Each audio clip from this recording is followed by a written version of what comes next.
Hey there, we're going to be doing a comparison video between my Fluke 324 and my Fieldpiece HS33.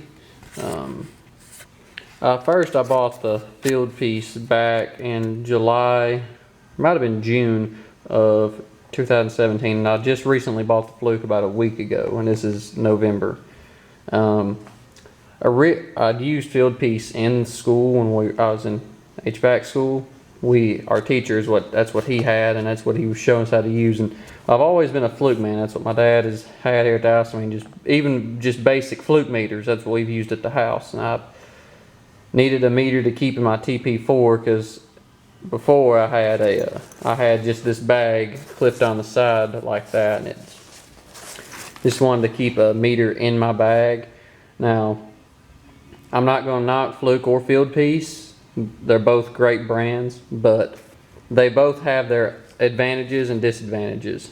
We're going to get to it. Alright, so with a Fluke meter, it's about 8-9 inches tall, and it's just a basic Fluke meter, but it has capacitance and temperature on it. You can turn it on. It has a backlight. You change the volts from AC to DC, ohms, ohms and continuity, capacitance, temperature, and it starts out in Celsius. I wish it started in in Fahrenheit, but you can change that. And it does amps with the amp clamp. Comes with leads.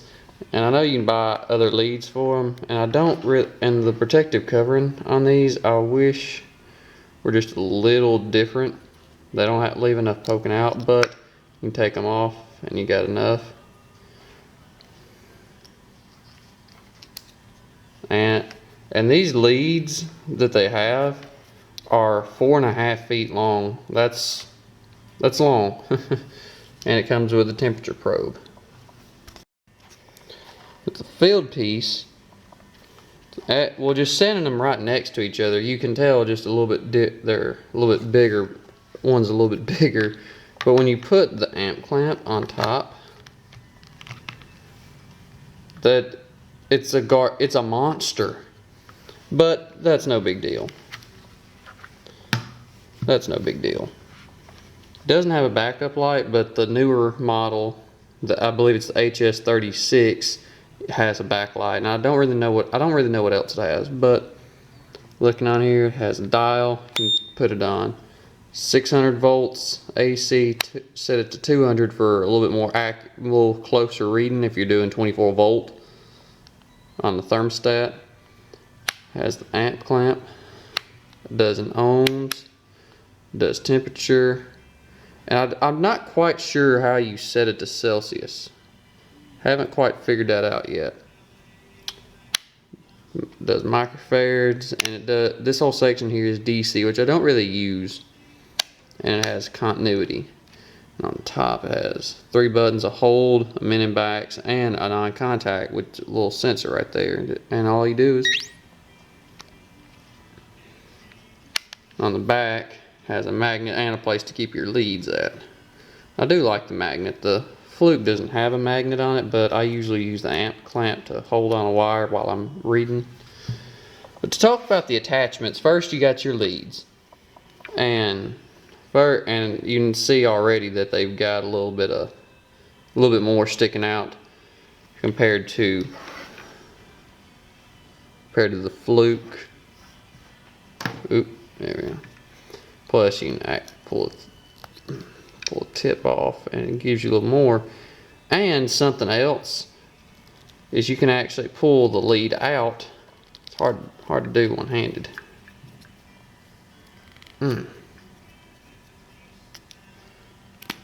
Hard to do one-handed. You can actually plug it into the prongs on the amp clamp if you want to extend the amp clamp and you want to be able to read something outside. Plus you have alligator leads, and they just clip. I guess you could clip them on the top like that, but I think you just pop them in. Had to use those a few times. Little temperature probe. And I had to buy the temperature clamp separate for doing superheat and super subcool, but there's no big deal. They have different models of these clamps, and I don't really remember which one. But just to compare the bags right quick, the Fieldpiece gives you room. I mean, I fit all my Fieldpiece in here. I keep everything. It's just a nice open bag. They even give you a little room in the back if you want to keep extra stuff in. But overall, I do think that they're both good. I just needed a smaller meter to keep in my TP4 Vito bag. But I have a Klein bag. I don't have the Klein bag in use right now. I'm still trying to put some tools in it before it goes in use, and I'm going to keep the Fieldpiece in there for going up on roofs. But they're great products. I think they're really good, and I've been a Fluke man my whole life. The only reason I had the Fieldpiece is because when I was in HVAC school, that's what our teacher used, and that's what we got used to using in school. So, but my dad he's got a few basic Fluke meters and a non-contact pin here at the house, and that's what I've grown up using. Something about Fluke, it just feels right. It just feels right. But not to knock the Fieldpiece though. Fieldpiece has definitely made its way in the HVAC community. And not just with meters, with gauges and other things that they have. But that's it. I think they're both really great products, and I think a lot of the both of them. We'll see y'all next time.